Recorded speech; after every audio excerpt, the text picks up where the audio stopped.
No, second slide, please. That's not mine. That's it. Thank you. Lovely. Right. I am absolutely delighted to be preaching on John's Gospel.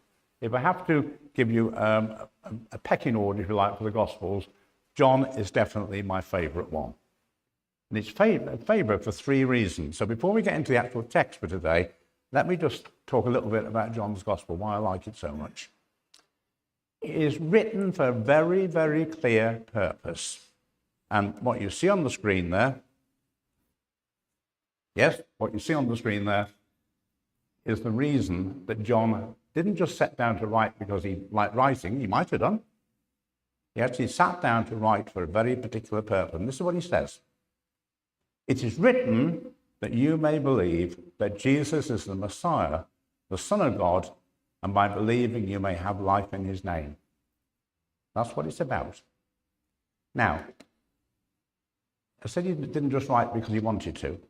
John was also dealing with a very particular problem in the church at the time. Please notice, it wasn't a problem outside, a problem in the church. There was a group called the Gnostics, and they were getting more and more influential all the time. Some of them getting into positions of leadership, incredible as it sounds. They didn't believe Jesus was God. They didn't believe in miracles. They believed everything was to do with spirits. There was a real mismatch of things. And that view was catching on in the church. And when John sets to write his gospel, he's actually countering what was being said by the Gnostics. And that's why he says that you may believe that Jesus is the Messiah, the Son of God, and by believing you may have life in his name. That's the first thing I like about John's gospel. The second thing I like about John's gospel, next slide please. Thank you. Is that John had a huge amount of information to draw from. He had everything the disciples told him. He had everything other people told him. So he had to be selective. He didn't try and do a blow-by-blow account of everything Jesus did and said. No, he selected to make his argument. So right at the end of this gospel, he says this. Now, there are many other things that Jesus did. In other words, I'm not going to talk about them today. There are many other things that Jesus did. If they were all written down one by one, I suppose the whole world could not hold the books that we've written. So if you look at John's Gospel, and please do, if you haven't looked at John's Gospel recently, you're missing a treat. He's being very selective in what he picks out because he wants to make a point, and he wants to make it very, very clearly, look, whatever these people say, whatever everybody else says, Jesus was God. Jesus is God, and all the other things we believe about Jesus. Next slide, please. And one of the things he did is he introduced a thing that some people talk about as the 7 proofs. Sorry, it sounds a bit academic. You'll see where I'm coming from in a minute.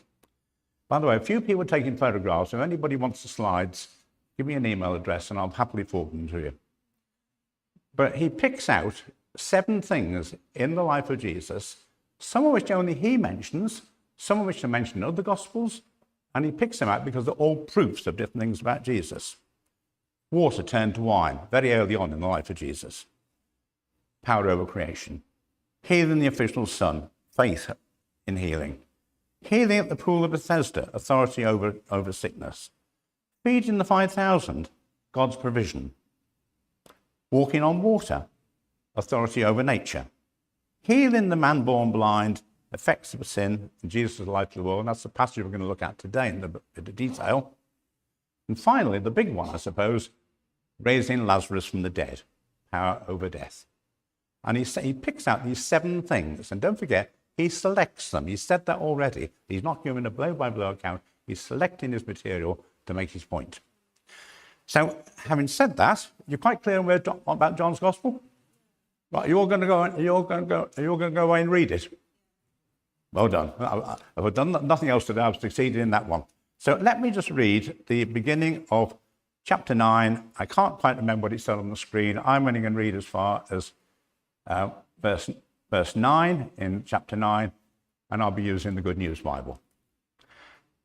As Jesus was walking along, he saw a man who had been born blind.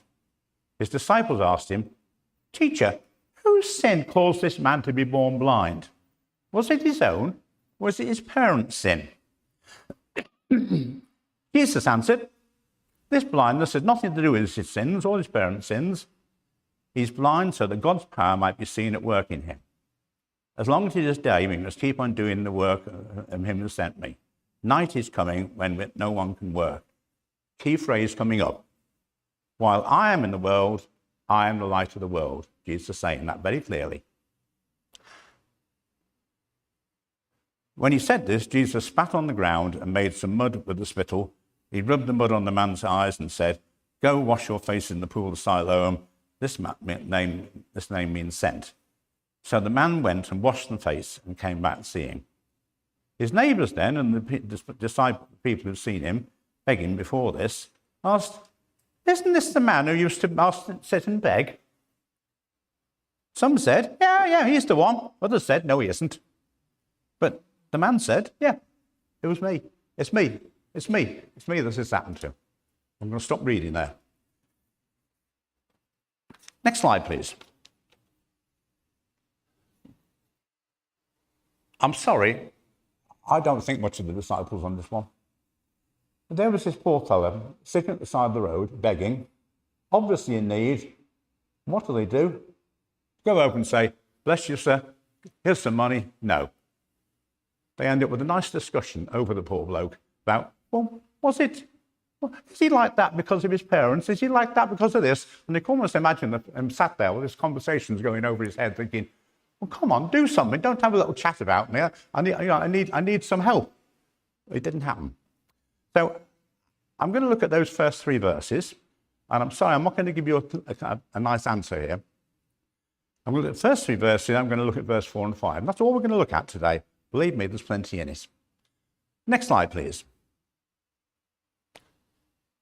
It was a very, very common view at the time, and it's still there in Judaism today. It's certainly there in Buddhism. It's there sometimes in some parts of Islam, where if something went wrong in your life, it was because of what your parents had done. The wrong things your parents had done, very often you picked up the consequences. And sometimes they used to drag out some verses from the Old Testament, and let me just read you one of them. We're going to use this twice. Talks about, let me read it. "Do not bow down to any idol or worship it, because I am the Lord your God and tolerate no rivals. I bring punishment on those who hate me, on their descendants down to the 3rd and 4th generation." And there's this idea that, something your parents did wrong, then you end up carrying the responsibility for. Next slide, please. Now, I've said already, it was a common view held. Most people thought that. And the fact of the matter is, we all inherit things from our parents. I've had this brought home to me quite starkly a little while ago. I can remember when I was about 14, I did something that was very risky. I criticised my father's driving. He was driving along with one hand on the steering wheel, one hand on the gear lever. And I remember saying to him before he exploded, Dad, that's not very safe. Well, I lived, but the next thing was, only a little while ago, I was thinking about my dad, and sitting around, I was driving down the A127. I do it all the time. Don't travel with me, you won't feel safe. Nobody in the Donoghue family's killed anybody, to my knowledge, but that's the way it was. And I thought, fine, that's just me. That was until last summer in France. Our youngest son, Bill, he gave us a lift. And we were driving along on these French roads, and I suddenly realised he's got exactly the same driving habits as I have. Now, as far as I know, none of the Donoghue family has actually killed anybody. But you see the point I'm making? We inherit these things. There are people who tell me that I look like, or Bill looks like me, poor bloke. But, you carry these things go through. So we all inherit things from our parents. Some children, I hesitate to say this with the number of medics we've got here. Please don't come and correct me if I'm going to sound way out. But some children are born with defects because of the health and habits of their mothers. One of the things that's been interesting bit of archaeology I read recently, there's been a few young children's graves found in present-day Israel and Jordan, where they clearly died of what we would say was a sexually transmitted disease. It didn't come from the children. It came from the mothers. And the suggestion is that was happening on quite a big scale. And again, you can see people thinking, well, we know why he's blind. Yep, because of what his mother got up to. Quite a common view. So there's the disciples, I think, being a bit smug and thinking, yeah, we know why this has happened. And then, hang on a minute, Jesus comes in, and Jesus says this. Let me read it to you.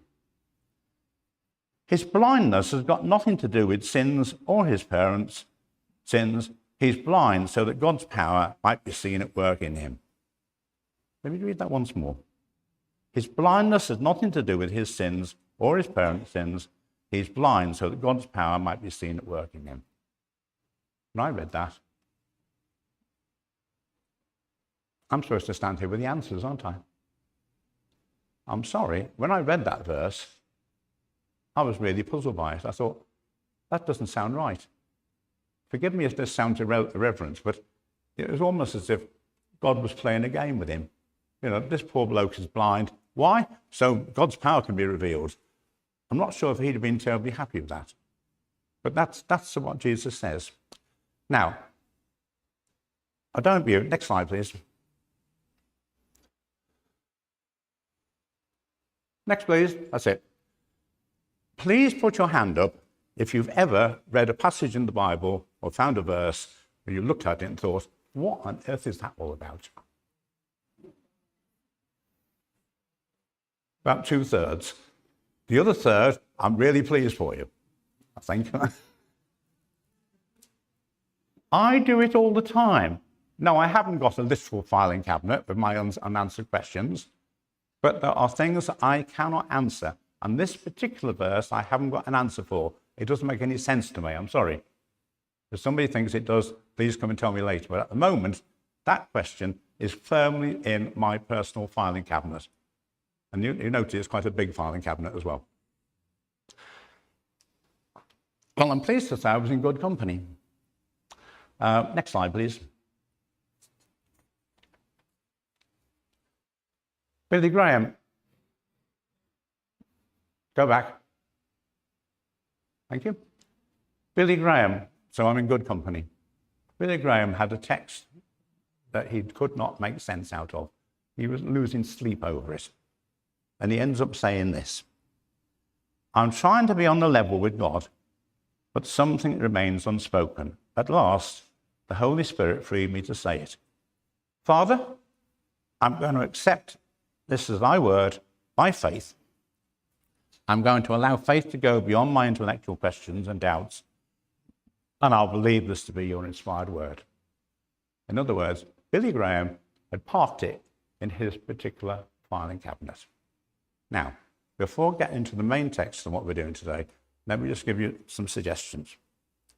If, like me, you come across something that makes no sense at all, this, well, ask God. And one or two things will happen. Either you'll receive an answer, or, like Billy Graham, like me, never thought myself in good company with Billy Graham, but like him and me, will come to a place of peace and faith. Now, there's a particular issue that when I was working in the university, I kept struggling with all the time. I haven't come up with an answer yet. And I struggled with this particular issue for 5, 6, 7 years. Haven't yet come up with a total answer. Fine. So it's part there, and I'm trusting God that one day I can take it out of the filing cabinet because God will have made it clear what the answer is. Make sense? Okay. Next slide, please. Let's go back to this, this text. Many of us struggle with events in our past. Many of us struggle with things that our parents have done. It's a very common experience. I heard someone say some years ago now that the reason they drank so heavily because their father had been an alcoholic. In fact, both their parents had been alcoholics. And they blamed it on their parents. I'm pleased to say, because of what I'm going to talk about next, that person came over that and realized that particular past did not have a hold on him. But he really struggled with the fact that, yeah, I drink too heavily. I get really embarrassingly drunk sometimes because of my parents. Years ago, when I was a student, I knew somebody who carried a huge amount of guilt around with him. His father had been sentenced for 15 years for manslaughter. And he carried the guilt with him for all the time I knew him, until one day he came to realize what God had actually done for him. And he actually moved from that into a position of peace. Let me talk about the way out. How do we get through this? Well, next slide, please. I think we need to realize just what God has done for us. Tony, roughly how long have you been a Christian? 50 years? Right. I'm not going to let you do the maths. It'll be embarrassing. I became a Christian at 14. You don't need to do the maths. A long time ago. The longer you become a Christian, the more blasé you become about this and think, oh, just accept it. Well, how big a thing happens? Let me read what Paul says, and we're going to be coming back to this a few times. Talking about you and me as we became Christians. Therefore, if anyone is in Christ, he is a new creation. The old has gone, the new has come. That's me, and that's you, if you're a Christian. Jesus seemed to be even more radical when he was talking to Nicodemus. You must be born again. He didn't say you must turn over a new leaf. Didn't say you must try and put the past behind you. No. Jesus says you must be born again. Pretty radical stuff, isn't it?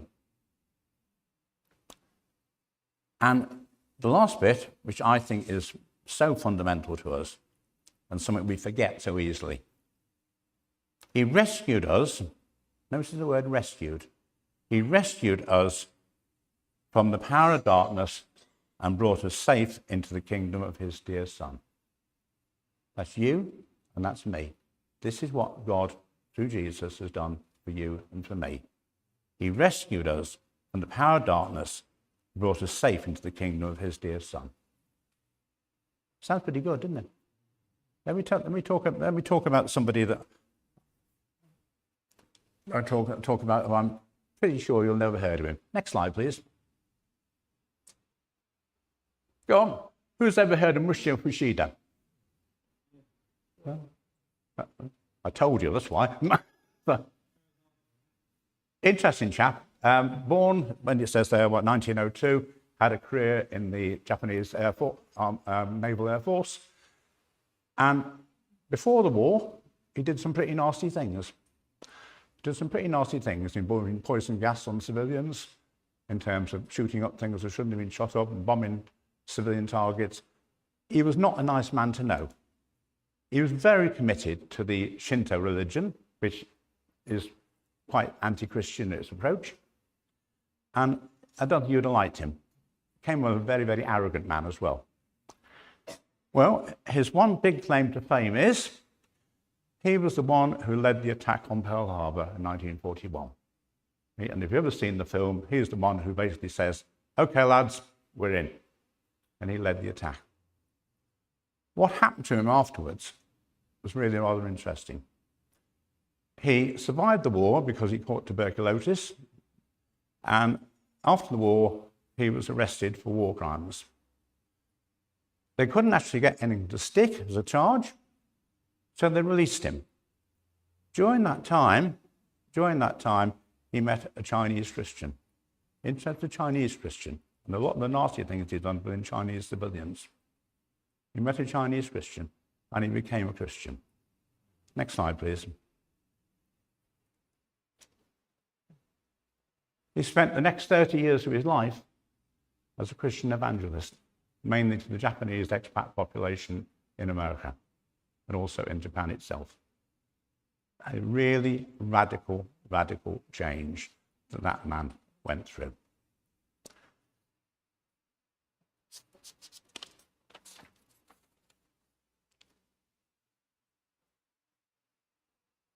Let me go on to the next slide, please.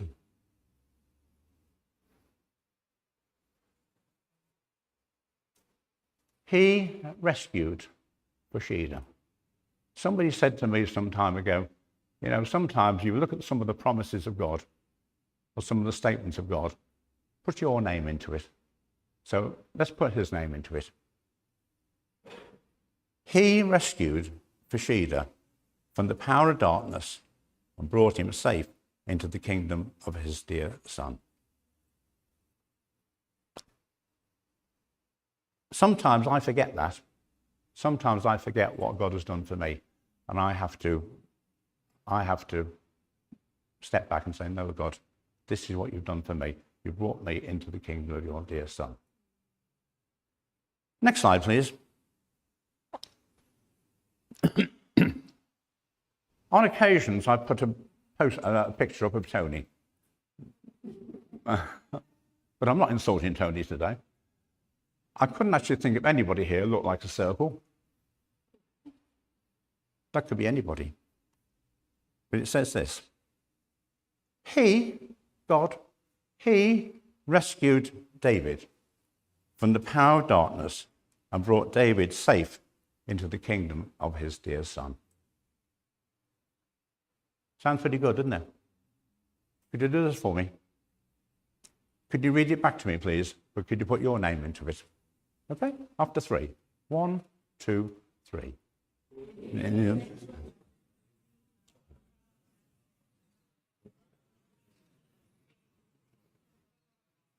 And now turn to the person next to you and say it.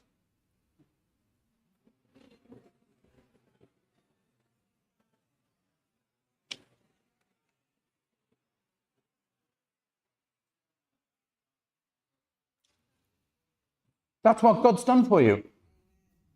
That's what God's done for you. The challenge from God is for you to live life accordingly. Oh, by the way, I don't know if you noticed, go back a couple of slides. You know, I actually had an exit notice.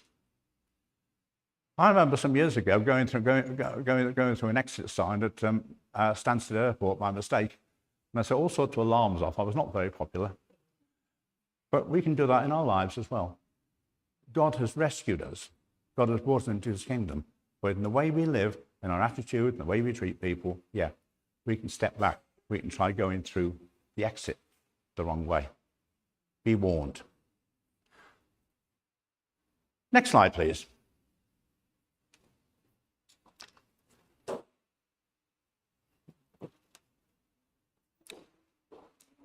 In verse 5 of that chapter we read, Jesus says, as long as I am in the world, I am the light of the world. Great. Hold on a minute. He's only going to be with them for a maximum of 18 months. What happens then? Does the light suddenly go, Jesus goes back to heaven, light goes out. The influence that Jesus had, the good influence Jesus has, does that suddenly disappear when he disappeared? Let's have a look at something else that Jesus said when he was talking to people on the Sermon on the Mount. So, next slide, please. It's almost as if being the light of the world has been delegated to you and to me, because we have lots and lots of little lights. As Jesus said, you are like light for the whole world. A city built on the hill cannot be hid. Please notice, Jesus did not say, do your level best to be the light of the whole world. He did not say, work yourself up, put your hands together and try and be the light of the world. No, he didn't say that. He said, you are the light of the world. The question is how effective you are in being light to the world. And that covers your relationships. That covers your relationship with your neighbours. It covers your relationship with the people at work. It covers relations with people in church. It covers the whole of your life. Are you actually bringing God's light into that situation?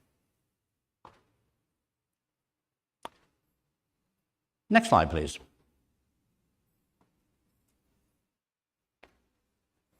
Oh, it's one of my holiday snaps. Smeaton's Tower, a lovely example of a particular style of lighthouses. If you think Tony's but on trains, this chap was the same one. Chap was the same on lighthouses. And you could see in your lighthouse, and you'd say, "Oh yeah, that's such and such a lighthouse. Yeah, it was built about there, and it was designed by. Oh, they're really nice about them." Well, after a while, your eyes could sort of glaze over because you'd heard everything you wanted to hear about lighthouses. Smeaton's Tower apparently is a fantastic example. Sits there on Plymouth Hoe. The only problem is it's not a lighthouse anymore. It looks lovely. It looks lovely, but it doesn't work as a lighthouse anymore. It has a very small light in it at the top of it. I think it's an aircraft light, actually. It certainly doesn't do anything for shipping. And the reason I put that in is because, in terms of you and I being light to the world, we can look absolutely wonderful. The challenge is, are we being effective in being lights to the world? And the world to you, by the way, is the person you meet when you walk out of here.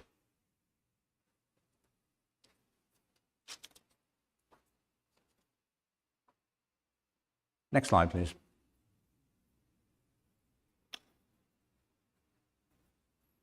Let me just read it once more.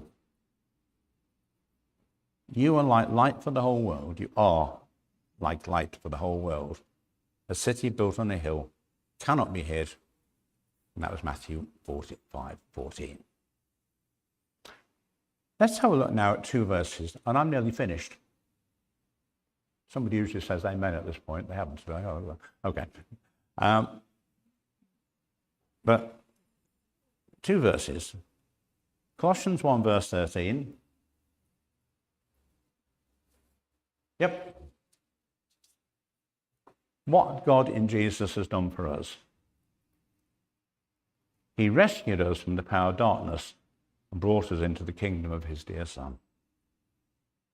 And the other thing, your light, not the person next to you, your light must shine before people so that they will see the good things you do and praise your Father in heaven. Now, I'm now going to go into my favorite version of the Bible, the Donegal version. I wrote it about 24 hours ago. And what I've done is I've taken two verses and put them together. Next slide, please. And it says this: I have been rescued from the power of darkness and brought into the kingdom of his dear Son. Now I must let my light shine before people so they will see the good things I do and praise my Father in heaven. Last thing, can we all read that together? After 3. 1, 2, 3.